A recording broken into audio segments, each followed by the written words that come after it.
এটা দীঘলীয়া ৰাইজৰ লগত বিভিন্ন সময়ত থাকি সংগ্ৰাম কৰি ছাত্ৰ সন্থাৰ মজিয়াত থাকোঁতে ৰাইজৰ হৈ বিভিন্ন ধৰণৰ কাম কাজ কৰিলোঁ। মজিয়াৰ পৰা অব্যাহতি লোৱা প্ৰায় 1 বছৰ 7 মাহমান হ'ল। তাৰ পিছতো ৰাইজৰ লগত বিভিন্ন ধৰণে কাম কাজ অব্যাহত ৰাখিছিলোঁ আৰু এতিয়া সেই ৰাইজৰ হৈ একনিষ্ঠভাৱে কাম কাজ কৰি যাবৰ কাৰণে সেৱা আগবঢ়াবৰ কাৰণে আজি আনুষ্ঠানিকভাৱে বিজেপি দলত যোগদান কৰিছোঁ আৰু মই সকলোৰে সহায় সহযোগিতা কামনা কৰিছোঁ।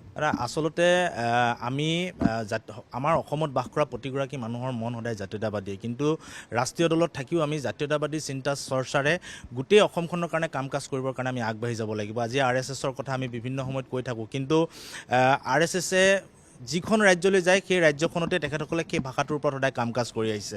আমি অসমতো দেখিছোঁ প্ৰায় 540খন অসমীয়া মাধ্যমৰ বিদ্যালয় খুলিছে, য'ত শংকৰদেৱ শিশু নিকেতন, সৰস্বতী শিশু নিকেতন আদি কৰি 540খনৰো অধিক অসমীয়া মাধ্যমৰ বিদ্যালয় খুলি অসমীয়া মাধ্যমটোক, অসমীয়া ভাষাটোক আগবঢ়াই লৈ গৈছে।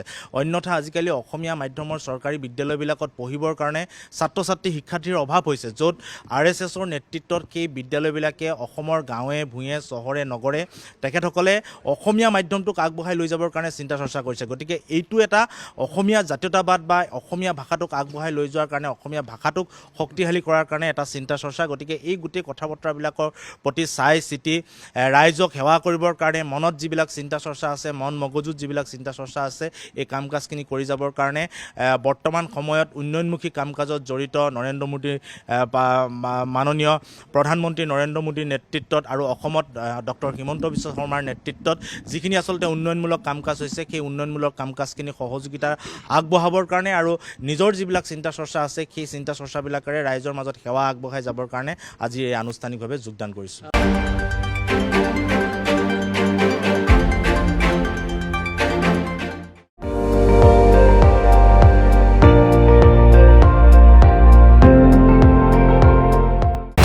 আপুনি চাই আছে ND24, সৰ্বশ্ৰেষ্ঠ নহয় সৰ্বোত্তমৰ দৌৰা।